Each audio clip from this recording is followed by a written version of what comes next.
Bagaimana misalnya ketika baca ayat Al-Quran, kita ingin memahami artinya 5 atau 10 ayat kita berhenti, kemudian membaca artinya, lalu dilanjutkan dengan ayat berikutnya, dan selanjutnya kita memahami dari isi kandungan Al-Quran.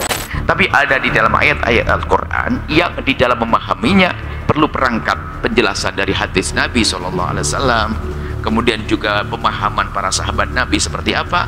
Itulah namanya menafsiri Al-Quran. Bismillahirrahmanirrahim. Assalamualaikum warahmatullahi wabarakatuh. Assalamualaikum warahmatullahi wabarakatuh.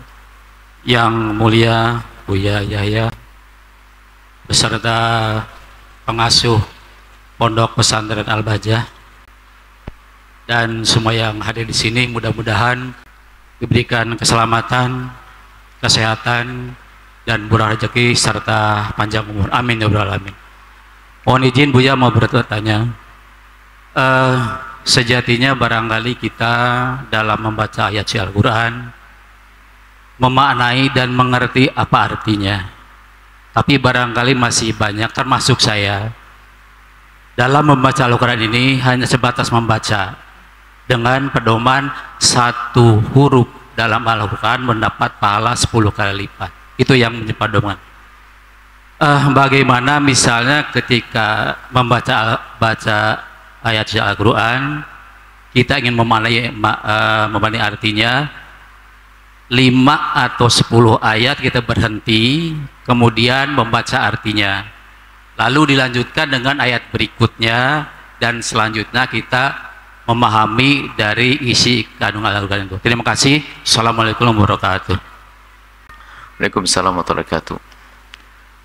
Keistimewaan Al-Quran adalah jika Anda membacanya, biarpun Anda tidak faham, Anda mendapatkan pahala. Tapi kalau omongan orang Anda baca nggak paham, nggak ada hikmah, nggak ada faedah, nggak ada pahala. Al-Quran, biarpun Anda tidak faham, Anda membacanya mendapatkan pahala.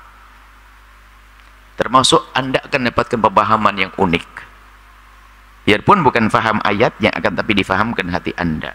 Sehingga orang kalau baca Al-Quran serius, biarpun dia tidak faham maknanya, tiba-tiba hatinya faham, keimanan, kuat, tahajud, rajin, dan sebagainya. Itu adalah pemahaman yang Allah berikan langsung ke hatinya. Karena membaca Al-Quran, diberi ketenangan di dalam batinnya. Nah, kemudian ada pun caranya, bagaimana kalau saya memahami Al-Quran dengan perlahan demi perlahan, membaca terjemahannya misalnya, itu sah-sah saja. Tapi intinya membaca Al-Qur'annya itu. Membaca Al-Qur'an kemudian merenung. Dan harus diketahui bahwa yang diperintahkan itu merenungi isi-isi Al-Qur'an. Akan tapi untuk memahami Al-Qur'an juga perlu perangkat. Kita hanya sekedar memahami lafaz-lafaznya secara global.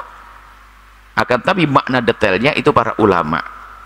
Jadi kalau Anda ingin baca Al-Qur'an kemudian Anda sedikit ingin tahu tentang maknanya, yang Anda bisa pahami, Anda pahami. Yang tidak, Anda jangan memaksakan diri untuk faham. Karena ada sebagian pembahasan, penafsiran harus ulama yang menafsiri. Lalu bagaimana yang harus kita lakukan? Di samping Anda, nah ini, kalau Anda serius ingin memahami Al-Quran, boleh Anda mencoba membaca terjemahan. Akan tapi yang utama bukan di situ. Tanda ketulusan Anda dalam kerinduan membaca Al-Quran, memahami Al-Quran, Anda akan belajar sama orang yang mengerti tentang tafsir Al-Quran. Kalau Anda hanya mengandalkan, Anda kembali lagi, yang ngerti bahasa Arab pun bisa salah paham kok. Karena kurang luasnya pemahamannya. Tapi tetap diizinkan seperti itu, dan itu lebih khusyuk. Ada memang yang ayatnya itu ayat yang nggak mengandung makna yang ganda, nggak mengandung makna yang bakal berbeda pendapat antara orang dengan orang. Contohnya, Qul huwallahu ahad. Anda bisa baca, katakan wahai Muhammad, Tuhan itu adalah Maha Tunggal. Semuanya faham. Kan begitu? Atau perintah berbuat baik, kebaikan dibalas dengan kebaikan. Ada beberapa makna yang begitu mudah untuk kita fahami.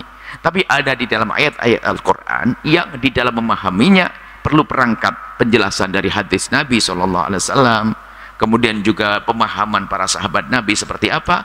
Itulah namanya menafsiri Al-Quran. Jadi boleh seperti Anda lakukan, Anda mencoba memahami Al-Quran dengan 5 ayat kemudian Anda baca terjemahannya perlahan, itu sah. Dan itu bentuk tadabbur. Kalau Anda serius, Allah akan berikan pemahaman kepada Anda. Kemudian pertanyaan adalah mana lebih bagus? Saya baca ayat banyak sambil merenung. Tentunya merenung lebih berbobot. Yang penting bukan banyaknya bacaannya, tapi durasi Anda dengan Allah itu seberapa banyak. Contoh begini, saya membaca, termasuk sholat ibadah yang lainnya. Ada orang bertanya, saya baca Al-Quran 1 jam, tapi dapat 10 lembar. Mana lebih bagus dengan 1 jam, tapi kita mendapatkan 5 lembar? Loh, kenapa kok 5 lembar? Karena sama saya sambil merenungi. Tentu yang 5 lembar sambil Anda merenung jauh lebih bagus. Yang penting durasinya. Sekarang yang nggak bener, perbanyak 1 jam 10 lembar dengan setengah jam 10 lembar, lebih bagus mana? Ya kan? 1 jam 10 lembar, ya, 1 jam 10 lembar dengan setengah jam 10 lembar, ya, 1 jam 10 lembar, kan begitu ya? 1 jamnya juga 10 lembar. Dia melakukan membaca 1 jam dapat 10 lembar. Sudah baca Al-Quran, ini kebaikan baca Al-Quran. Kemudian ini 10 lembar saya baca dalam keadaan setengah jam saja, ya beda dong. Berarti Anda ibadahnya cuma setengah jam yang 1 jam dong. Jadi durasinya itu yang penting. Zikir itu adalah Anda dengan Allah. 1000 sholawat setengah jam. 1000 sholawat setengah jam dengan 500 sholawat 1 jam, ya tentu yang 1 jam karena Anda dengan Nabi dalam 1 jam. Jadi durasi itu lebih penting. Sekarang kan zikir kan pakai bilangan, kayaknya kita sudah mulai merubah. Kalau orang dulu nggak pakai bilangan sah, tasbih dan sebagainya. Cuman ulama dulu lebih seneng dengan pakai waktu, mulai habis duhur, habis bainal isya'in, antara maghrib dengan isya. Jadi itu lebih nggak buru-buru. Biasanya kalau Anda sudah targetnya bilangan, itu bisa kadang-kadang lebih ngebut sedikit, ya kan? Target saya 5.000 deh, yang penting 5.000. Tapi sekarang dirubah, enggak, saya perlu durasi 2 jam setiap hari saya sholawatan, 1 jam saya sholawatan. Sholawatnya Anda bisa Anda nikmati. Allahumma sholli ala sayyidina Muhammad, yang tawaf di sana, saya pengen tawaf. Allahumma sholli ala Muhammad, yang dilempari di sana. Allahumma sholli ala Muhammad, yang perang Uhud. Pelan-pelan, tapi durasinya panjang. Jadi waktu yang Anda perlu pentingkan, ya. Jika waktunya sama, boleh Anda boleh merenung dalam 1 jam, separuh baca Al-Qurannya, separuh merenungnya boleh, atau Anda membaca semuanya Al-Quran boleh. Yang penting waktunya lebih banyak dengan Allah, itu jauh lebih bagus tentunya. Wallahu a'lam bishawab.